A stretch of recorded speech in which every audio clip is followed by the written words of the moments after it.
DA নিয়ে আবারও খুব গুরুত্বপূর্ণ আপডেট। WBIFMS দিয়ে বকেয়া ডিএ হাতে পাবেন রাজ্য সরকারি কর্মীরা। আপডেট জেনে নিন। বকেয়া ডিএ নিয়ে এবার বড় পদক্ষেপ নিতে চলেছে রাজ্য। একাধিক রিপোর্টে এমনটাই দাবি করা হচ্ছে। মনে করা হচ্ছে খুব শীঘ্রই কপাল খুলতে পারে রাজ্য সরকারি কর্মী ও পেনশনভোগীদের। শোনা যাচ্ছে বকেয়া ডিএর অংশ হাতে পাওয়ার আগে WBIFMS পোর্টালে গিয়ে প্রয়োজনীয় ফর্ম পূরণ করতে হতে পারে। যদিও এক্ষেত্রে শিক্ষক সহ যে সকল কর্মচারীর বেতন অন্য প্রযুক্তির মাধ্যমে হয় তাদের ক্ষেত্রে ভিন্ন হতে পারে প্রযুক্তি। তবে এখানে উল্লেখ করে রাখা ভালো যে সরকারি তরফে বকেয়া ডিএ নিয়ে এখনো কিছু ঘোষণা করা হয়নি।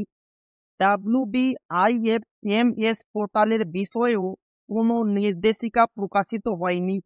বিশেষজ্ঞ মহলের মত, এই প্রক্রিয়াটি রোপা 2009-এর অপশন ফর্ম ফিল আপের মতো হতে পারে। এক্ষেত্রে প্রত্যেক কর্মচারীকে নিজের WBIFMS থেকে এই কাজটি করতে হবে। একাধিক মিডিয়া রিপোর্টে এমনটাই দাবি করা হচ্ছে। প্রসঙ্গত, সম্প্রতি বকেয়া ডিএ মামলায় ধাক্কা খেয়েছে রাজ্য। পঞ্চম বেতন কমিশন অনুযায়ী কর্মীদের বকেয়া মহার্ঘ ভাতার 25% মিটিয়ে দেওয়ার জন্য রাজ্যকে নির্দেশ দিয়েছে সুপ্রিম কোর্ট। সুপ্রিম কোর্টের এই নির্দেশে কিছুটা স্বস্তি পেয়েছেন রাজ্য সরকারি কর্মীরা। সূত্রের খবর, ইতিমধ্যে বকেয়ার অংশ মেটাতে তোড়জোড় শুরু করে দিয়েছে রাজ্য সরকার। যদিও এই নিয়ে সরকারি তরফে কোনো আপডেট মেলেনি। মুখ্যমন্ত্রী মমতা বন্দ্যোপাধ্যায়ও জানিয়েছেন বিচারাধীন বিষয় নিয়ে তিনি কোনো মন্তব্য করবেন না। প্রসঙ্গত, রাজ্য সরকারি কর্মীদের মহার্ঘ ভাতার 25% মিটিয়ে দিতে রাজ্য সরকারকে 6 সপ্তাহ সময় দিয়েছে সুপ্রিম কোর্ট। তবে সেই সময়ের বেশিরভাগটাই অতিক্রান্ত হয়েছে।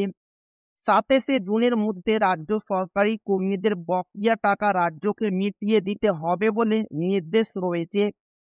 তো এই ছিল ডিএনএ খুব গুরুত্বপূর্ণ আপডেট যা আপনাদের মাঝে শেয়ার করলাম। তো ভিডিওটি ভালো লাগলে অবশ্যই আপনার বন্ধুদের শেয়ার করবেন যাতে তাদের উপকার হয়।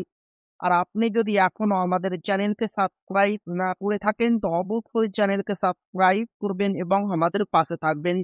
তো আবারও দেখা হবে ডিএ রিলেটেড খুব গুরুত্বপূর্ণ ভিডিওতে।